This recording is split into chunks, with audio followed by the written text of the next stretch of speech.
СОУ Георги Измирлиев в Горна Оряховица традиционно носи вдъхновението и трудолюбието на първите, на първопроходците в своята 152 годишна история. От далечната 1859 година до днес нашата гимназия дава средно образование на своите ученици и създава условия, в които те да се обучават успешно, така че между 70 и 90% от всеки випуск да продължи образованието си във висшите учебни заведения. Голямата наша гордост бяха учениците от випуск 2009, паралелка профил технологичен предприемачество и бизнес. Приемът във висшите учебни заведения беше 100%. Доказваме ежегодно, че да дадеш на децата и града ни е обич, за която не търсим благодарност, а работим с всеотдайност. Ние знаем, че за да дадеш на децата знания, които да ги направят достойни граждани на България и Европа, за да се занимават според интересите си, да се включват в състезания, олимпиади и конкурси, трябва училището да им осигури условия. Трябва да се насочи вниманието им към положителни действия, към създаване на среда, в която те ще се чувстват отлично, ще живеят като един цялостен организъм в училище, за да може на място на агресията, място да заеме приятелството и отговорността да запазиш това приятелство за цял живот. Всичко това го знаехме още преди 10 години, когато бавно и мъчително, с малко средства и с много амбиция, започнахме да създаваме отделни специализирани кабинети, които на общия фон на разрушената с годините материално-техническа база ние считахме за огромен успех. Нашите ученици зачитаха усилията ни, а от своя страна ние тяхното желание да учат точно в това училище и да имат точно тези учители. За тези години постигнахме отлични резултати на общинско, областно, национално и международно ниво.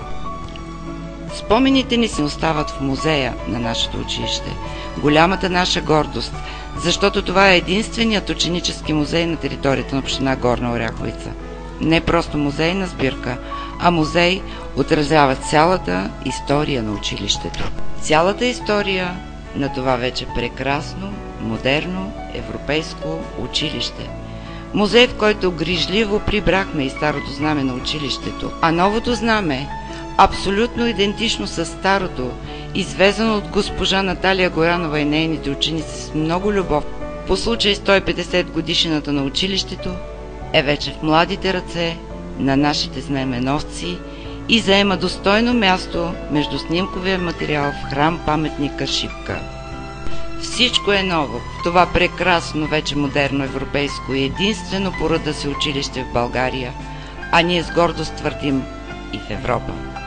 През 2005 година директорът на училището госпожа Светла Драганова кандидатства пред Агенцията за енергийна ефективност за цялостно енергийно обследване на училището. Обследването се състоя през цялата 2006 година, а през февруари 2007 ние получихме своя сертификат за енергийно обследване. Когато в края на същата година Министерството на регионалното развитие и благоустройството отвори оперативна програма регионално развитие, община Горна Оряховица кандидатства и спечели проекта енергийно ефективна реконструкция и модернизация на СОУ Георги Измирлиев. Само за 75 дни фирма Лукс Инвест, град Габрово, с много хъс и умение вложи много лукс в този ремонт и превърна Пепеляшка в принцеса.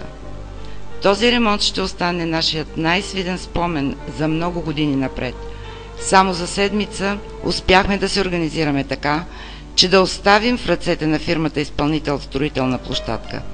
Учебните занятия до края на годината провеждахме в 3 различни училища, като нашата главна цел беше учениците ни да не се разконцентрират от смяната на училището, а още по-важно за нас беше да опазим живота и здравето им. Беше създадена перфектна организация.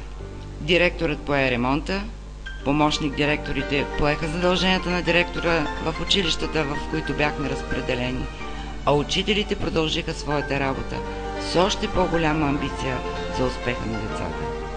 Ремонтът ни сближи и амбицира, направи задълженията и отговорностите ни общи, а учениците, заразени от нашия ентусиазъм, ни отвърнаха с дисциплина и отговорност при опазване на материално-техническата база на другите училища.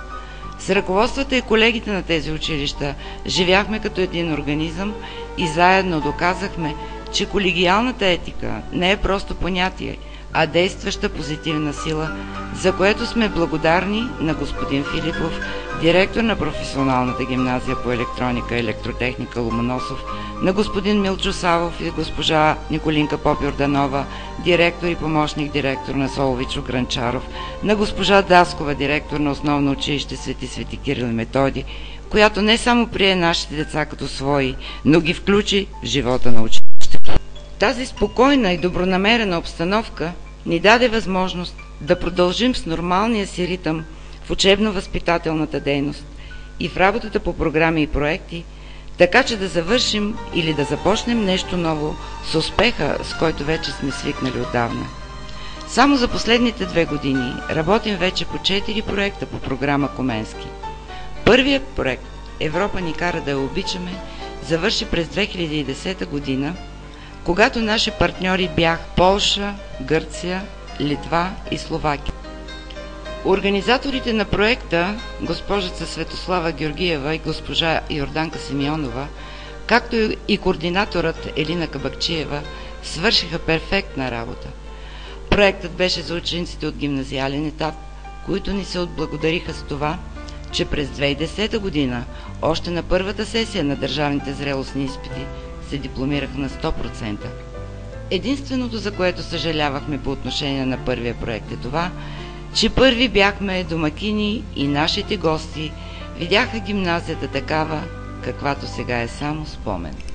Вторият проект по програма Коменски вече беше в партньорство с 7 държави – Полша, Румъния, Словакия, Италия, Турция, Гърция и ние, и беше за учениците от 7 и 8 клас.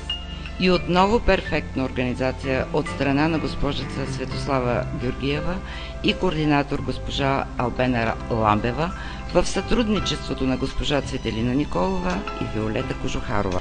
Проектите по програма Коменски са гражданско възпитание в действие, защото учениците ни виждат на място основната цел на Обединена Европа – единни в различията си. Втория проект на тема "Младите – мост към бъдещето" ни донесе невероятния късмет да сме домакини на последната ни среща, която ще се проведе през април тази година. Тогава нашите партньори ще видят най-голямата ни гордост – всичките прекрасни деца на СОУ Георги Измирлиев, строени в двора на училището, за да ги посрещнат, и прекрасното ни училище, готово да ги приеме с широко отворени врати към всяка компютърна зала, към всеки специализиран кабинет, към изграждащия се в момента фонетичен кабинет. Ще покажем на нашите гости всяко кътче от училището, заседателната зала. Другата голяма наша гордост – библиотеката, обогатена с много нови още книги, по 3 проекта към Министерството на културата, разработени от библиотекаря на училището госпожа Даниела Данкова. 26 000 тома съдържа нашата обновена, красива библиотека. Ще покажем конферентната зала, всяка класна стая, която има свой уникален вид, фитнес залата, учителската стая, 3 физкултурни салона и най-голямата наша гордост – бижуто на СОУ Георги Измирлиев – басейна. Ще покажем на нашите гости, че успехите ни няма как да бъдат отложени, защото училището ни сякаш дошло от бъдещето. Учениците ни и целият колектив постига успехи по простичката формула, наречена работа в екип. Защото и третият ни проект по програма Коменски има същата цел – бъдеще и успехи. По него работят само учители от начален етап в партньорство с още 6 държави, а координатор на програмата е помощник директора по учебната дейност госпожа Петя Минкова. Четвъртият проект по програма Коменски остава нашата малка тайна до момента на подписването на договор. И докато бяхме в лятна ваканция и замисляхме бъдещите ни успехи, не ни напускаше мисълта как ще открием учебната година. Училището беше ремонтирано, но празно, без обзавеждане и оборудване. И когато на 15 септември той отвори широко врати, всички ученици, техните родители и гостите останаха възхитени от прекрасния интериор на сградата. Благодарение на преходния остатък от 260 000 лева, благодарение на безпроблемната оптимизация на персонала, директорът беше изпълнил задълженията си на менеджер, а училището грееше в целия си блясък. На 1 ноември, денят на народните будители, то беше официално открито.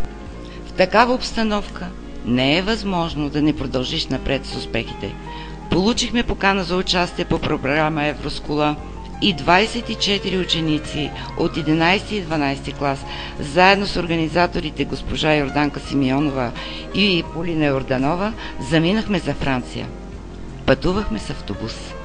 Направихме невероятна екскурзия през Сърбия, Унгария, почти цял ден прекарахме в Австрия, за да може на 26 ноември, заедно с 500 европейски ученици, да заседаваме в комисиите и в пленарните заседания цял ден на английски език в Европейския парламент в Страсбург. Бяхме най-стилната група, защото само ние и шотландците бяхме с униформи, което беше още една възможност 19-годишните ни ученици да заявят яркото си и категорично присъствие в Европейския парламент. И пак, само за един срок, още и още успехи. Нашата ученичка от 8-я клас, Мартина Семова, с класен ръководител Виолета Кожухарова и преподавател по български език и литература господин Стефан Найденов, единствена в областта спечели конкурса "Силен старт с пощенска банка" и награда от 1000 лева с есенна тема "Изгони скуката от училище". В конкурса "Нужна ли ни е днес личност като Васил Левски", организиран от община Горна Оряховица, Йоанна Йорданова спечели със своето есе специалната награда. Ивет Бабулкова – първото място, а Теофила Константина Русева грамота. И трите ученички с класен ръководител госпожа Йорданка Симеонова са от 11 Б клас. Масовото участие на 4 Б клас с класен ръководител госпожа Антоанета Стаменова в националния конкурс IT Знайко достойно представи цялата Великотърновска област. Успехът е емблемата на СОУ Георги Измирлиев. Това е духът на СОУ Георги Измирлиев. Неведнъж сме казвали и няма да се уморим да го повтаряме, че това сме наследили от духа на възрожденския учител Иван Момчилов, който интуитивно е усещал, че създавайки това училище, ще го остави в добри ръце и че бъдното е здраво, здравата традиция. А свободата е устрема напред към бъдещето чрез нашите успехи сме наследили, приели, пазим и продължаваме от нашия патрон Георги Измирлиев. От този, чийто портрет ни посреща всяка сутрин на входа на училището и пред когото сме дали обет да пазим свято и неопетнено името му, защото умеем да ценим традицията, да градим настоящето и да сътворяваме бъдното.